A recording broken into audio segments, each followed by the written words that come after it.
court here, John. There's not really any buybacks apart from Joe Camp. WS, he's going to jump in. They'll try to burst down the Mars, and they've got him. Ramses is gone to start. They've even found the Aegis of Pure. Is this the team fight they needed? They're going to give it a crack. The snowball is out onto Ponyo, buying a bit more time, but Pure is gone. So is Thompson. So is... Now, WS will eventually throw a spear out, but it doesn't really stun him up. So they have the DK. Now the egg dropped on top. Still, the Luna is perfectly fine as Whitemon is just trying to Giga chat it up. Pure, though, in danger once again, does finally go down. As now Whitemon trying to back off, but here comes the cavalry. Saxa, though, and Whitemon both burning to Joe Cam. They're both down. Now Thompson dropping low. Thompson is gone. Ramsey's on top, trying to run away, but it's going to be another team wipe for Talon. Some of their critical items. Llama gets 2 heroes inside the hoof-stomp. It's Centaur starting off the fight. Well, they've blown up the Treant Protector. Now they're looking towards XXX. He's dishing out a lot of damage with this Bristleback, but it's not going to be enough. K1 Hector brings him down. Ame with his BKB active going for the Whirlwind, but he dies during the Whirlwind. The MKB a little bit too strong from K1, and now XM yet again getting caught in the double stun of the Llama. Will go down. They're going to be here to potentially contest as Katsuomi. First point of contact, and now with the jump in, but both got a little bit too late. Watson gets the Aegis. Do you still want to try and take the fight? Nothing to say, he's got the vision. Starting to pummel into Watson, who's stuck inside with the Roche Pit. Tries to turn with the protection. Watson getting enough damage out to deal with the Wind Ranger, but now it's not enough in the air. With the buyback out of Kataomi, they've jumped onto the sniper. They're still going to be cautious, though. DM with the solo Black Hole over the right side. Watson's need to be able to get the damage required to kill off JT, but it means they're not dealing with nothing to say. Finally, they can turn. Once they killed the Timber, it meant that no one was there to protect the sniper, and in the end, it's going to be a 5-ban wipe. Cloud9, it's been a great start for them in this game 1, and that will continue. Thinking about the epicenter, there's the blink into the burrow strike. They're going to buy back on the invoker. They go for the sunstrike. They're trying to get the kill on the 23 Savage. So look over at this Monkey King who eats the cheese. He's got the BKB. They've got the arena down. Force that forward from Warl. They got the Aegis out of the hands of the Morphling. They're trying to get a second kill on the 23 Savage with the burrow strike. Popping the Lincolns on this Morphling. BKB's going to run out in a moment. BKB pop by this Mars. Goes back into the arena. Taking a lot of damage though. Only down to about a fourth of his health remaining. They go to the Duba that lands on a ward off the wave going forward. They get the kill on Amira. Now burrow strike coming through on the 23. They go to the overgrowth. It's going to be it for Molly. It's got the control. Can they get the kill though? 23 low. Sunstrike kills him off. He's going to be dead for 89 seconds. They'll buyback. They've got the Gleipnir down to look over at this invoker. They'll take out Laurel. Ollie's dead. Down goes Jabs. Laurel falling. 4 heroes. He does not want to go for the BKB anyway, so we want to see if they can find Amar here. Get him. Stampede was popped for this one. And he's still really tanky with the Shiva's guard. And now look at this. Skeeter jumped in on the backlines looking for Erica. They want to burst down this Weaver. They can't do it just yet. But now with Maureen showing up, they do. He's down without buyback. Skeeter, though, might die. They try to force off him away. He's at the corner of the fight. He's dishing in so much damage, Fluke.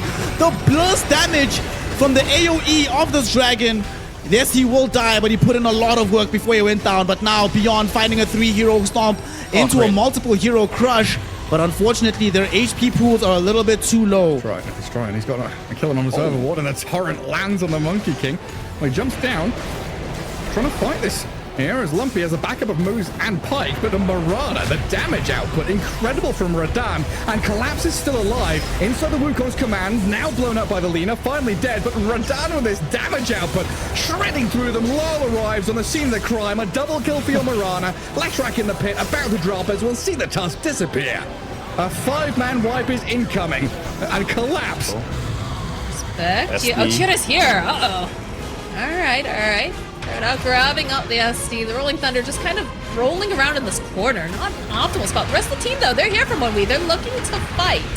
Kira rolls around on the back line. Divine Llama seeing an opening. Jumps over onto 2, but he is very much alive. Sweenstrong taking a lot of damage. Divine Llama dies to Sweenstrong. He was still alive, but in comes Schofield. He was hoping to potentially get something. The fight is split up. See Analog just giving the clicks off over onto Respect, turning their attention now to Cloud, and he's so dangerous. It's very difficult to take this man down. As Analog, is he going to be able to survive? No, he ends up dying. They will get the kill on Cloud. And Hector, he is left alone. This BKB duration just about out. Was stunned up, needs to get out of there as fast as possible. Does hold on to that Chaos Bolt. You know, it's even as they'll go to the Dream Coil. They'll try to get this kill on Ornov. No damage. And Isha just drops an Echo Slam and says, come for me, I'll come for you. And they get the double kill. They'll go for another. Ollie's in trouble. The Nature's Grass is down, but that doesn't matter. Feel confident in going in. Yeah, they've got that Dino. They have that damage, but they're going to lose Q in a heartbeat. Leitner used, but there's the Drinking Buddy. The Echo Slam out of the back lines. It's going to be on a Warren-Up. They've got the Fisher to follow it up with the BK being used. They get the kill on Boxy, but now the Whirlwind, it's on Anisha. They get the kill on the Earthshaker, and they're still looking to get this kill on the Jazz. But he's just too tanky. Walrus Punch is there. They find themselves Ollie. They'll get the kill to the Tree Protector. That's going to be a second one dead inside of Aurora with buyback being committed here by Boxy. They want more. Shards onto this Timber, but he's able to Timber Chain out of them. And now they've got the Shackle Shot. They'll jump in with the Hex. Oh, they'll get the kill to Warren up. They blow him up. They're going to buy back on both the Hoodwink as well as the Tree Protector. They're going to try and get the damage out here. The Guardian Angel is going to be on the Morphling. They get the kill to Insanio. They take out the Omni Knight. Down goes 33. And now it's just Mickey against the world. Looking over at 23 Savage. They get the kill to the Windrunner. It's going to be an Ultra kill here for this Morphling. Gleipnir finished for XM. And they're going to fight into this, maybe thinking it's still a Rod of Atos, but it will be a Gleipnir that comes on through. They've got the Supernova. Sawyer's going to try and hit it once. They're going to get the Electric Vortex on a Zinkyu. The time zone is down. Quinn is dead. The Supernova pops. They get the gun to Celery. They'll look over at Ace, trying to chase this Timber, but A is not really the valid target. Ame fighting back on Ace's Bear. They'll get the 300 gold. They'll go after the hero. They're going to try and get the Lone Druid. They've got the Assassinate charged up and thrown over onto Tofu. That'll get a gun to the... Oh, that's Frostbite. Not been taken out. The Frostbite from a distance. There's the Spear. Kunkka in trouble. And they're going to rebound in. They go to the arena. They've got themselves the Shallow Grave, but the damage coming in from the Windrunner is going to be too much for them to handle. Tofu, Quinn, and Ace are all dead. Wukong's command is not going to command anybody. Players, does G2G want to jump? Apparently, the answer is no, because it's Talon to make the first move onto the Phoenix and take him down. Boca forced to buy back, but JT trapped inside the cogs here, being demolished by the Dragon Knight. A double kill from Makoto. Monet has to pop the Manta kind of defensively right now. Supernova, it's placed down. Sunray onto Makoto. They don't have enough... Oh, they do! My God. WS, where'd that attack speed come from? They've slain... Baboka, dive, Hex, spear back as well. Dragon Knight sent back in towards Monet with the Sun Ray on him. Makoto dies. Now Akashi, he's leapt forward, trying to kill off nothing to say. The Supernova lands. The MTS Prophet's dead, but buys back immediately. Oh my... Now Talon, 3 heroes down. WS about to be the 4th. Tries to stand his ground, but Monet is tall and powerful. The strong Terrorblade now marching forward in towards Jokan. They catch with the Gleipnir. The Shadow Demon bubbles for safety. A matter of seconds.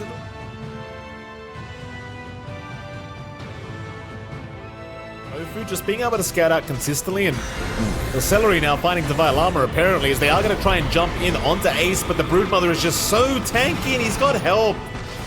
K1 in trouble again. He survives for now, but for how long? The answer is not very long. Bait some kind of reaction from Team Spirit. They'll move in with the Yules on the Naga. Try and find Miposhki here, but Collapse has an RP, and that's Mickey's Lena caught up inside and dying quickly. Another Collapse RP. has the second one, onto 3 more. Their kisses are landing, and Liquid are being shredded. 3-3 trying to stand his ground, but Radan, he can just destroy them. The payload's too much to handle. The Morphling's too strong. Mickey, he's come back in this with a buyback to try and deal with Radan, kills up Mira, but Laurel is here. Protects the Morphling, another tidal wave back, and Liquid the dieback on the Lena. A disaster they cannot allow to happen. And Radan, he's got this, and Chantocha, massive damage, blows up Mickey a second time, and 3-3 in some serious trouble as well. An ultra They seem to agree. They want to try and move in for this defense on the tier 2 top tower.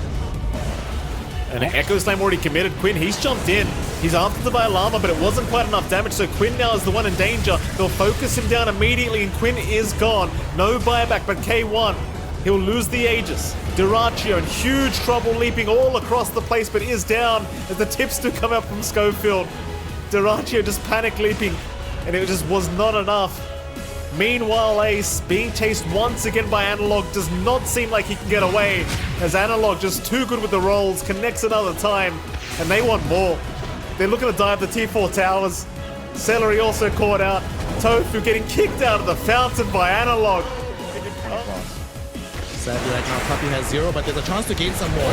He found the Omni Knight. Okay, ZZQ, first target. And Erica, he pops his BKB with the Solar Flare, but still losing a lot of HP. He might need to just bail himself out of here. Done a lot of damage, but it's not enough. 7E Knight now held high with the Earth Spike, and they kill off this Batrider. Erica on the high ground. He needs to get out of here. Gunner's chasing him. Gunner gets on top of him. Gunner kills him. And now Beyond also in danger of dying as Yuma claims his life. 4 heroes brought down. Ponlo the low. Gonna take a big trip, so if they can find this initiation, this could be huge. Torrent going out, they get the lasso out onto this copy Storm Spirit. He's dead, but does have buyback. Will commit it to come back into the fight. Beyond his boat crashes out, but the main thing is the Coco round. These heroes are now really tanky, and Yuma, his BKB is finishing it. Needs to get out of this fight. He's gonna burn out though. Beyond is credited with that kill. On the back edge of things, Gunner's trying to chase around ZZQ, but he's realizing that his allies are gone. Copy finally comes back in. They kill off ZZQ. Fly, blink in, overgrowth on the 3 heroes. But do they have the damage? Copy jumps onto 7E by himself, trying to bring down the Bat Rider. And finally, with Yuma coming back, Gunner being in tow. He doesn't necessarily have much in the form of spell lifesteal yet. Double stun from Miro with the jump in as well. What are they doing Was it the ready if Snake King's going to be able to get close to Skidder to protect him? Melry with the counter initiation as well, creating chaos inside the middle of the team fight. The Epicenter's going to force them away, so they won't be able to continue to chase and kill up the Falcon no members. BKB. I mean, they made the attempt, but Falcons, they were ready, everyone nearby, to jump back in to protect Skeeter. And it's going to cost them multiple heroes' lives as Crit. He's now the vulnerable hero. As BB team are able to buy back, but Skeeter going uncontested. Locks on to Miero. Can they get a little bit of control though? Tries to step away with the Glimmer Cape, but looks like he's okay. Are the target you want to try and poke. Got the Turkey in a little bit of trouble. He's fine with the status resistance. Melrine as well is going to be able to catch out GPK onto the low ground. It's a lot of damage. Skeeter with the crits. GPK is going to be okay. Meanwhile, Miero On the Omni. when he found Snake King, but no one else is there to be able to fall with the roar. Finally, they're going to be able to get rid of Snake King without a buyback, but Sidecar, Oh, he's up. finally turns to Satanic, is able to get back Ult's up up, to though. full health. Without the ultimate, he's going to be lacking some of the damage output. Crit's able to jump over the top, enabling Melrine. Have they got what it takes here to bring down the Wind Ranger? It's not the case. Psyker steps out. Now somehow still dies in the end. I think the damage over time from the Storm Spirit. GPK still inside the tree line. Melrine completely out of mana. Maybe there's an opportunity for Miero back into the middle. Crit, another double stun, and the Mod just goes uncontested. The Timber Swords damage. No one's here. Boundless Strike. They will again have repels. Nice They're in repel. Crush, and they might want to turn this around. They've got the bash. They'll have the static link. They'll look over at no one who used the Wukong's command. He's going to be dead. That's a 5-time spree taken out of his hands. Epicenter, but Makoto's still living. The lasso onto the Mirana. They go to the Fiend's Grip. They'll kill off Akashi. They're going to look to clean up everybody else. WS ends up falling. Makoto and Jokem looking at whether or not they want to go in, but they get the kill to Jokem. They'll look over at the rest as they'll pull off the Nightmare from the Omni Knight. Now it's going to be a full team wipe as Ponyo is the last one to run. And the same, by the way, 2,500 health is crazy of Ponyo as they blink in. The Epicenter with the Burrows Strike. Hook shot through. Cogs around 3. This could be a problem. Jokem and WS are dead with the ghost ships coming in. A good hook shot there from Fishman. Makoto's going to be looked at. Can they get the kill onto this sniper? They're going to wait for him forward, looking for Watson, but they've got themselves the silence for a moment. They'll take out Makoto. They'll look over at Akashi. He's going to try and fight this. Ponyo looking to do some damage, but he doesn't do any of that. And they'll kill off Akashi. 4 heroes out of the side of Talon. And now, for the next hour, take a look as Cloud9 will try to kill an Enchantress. Yeah, when the Drow is sitting curve.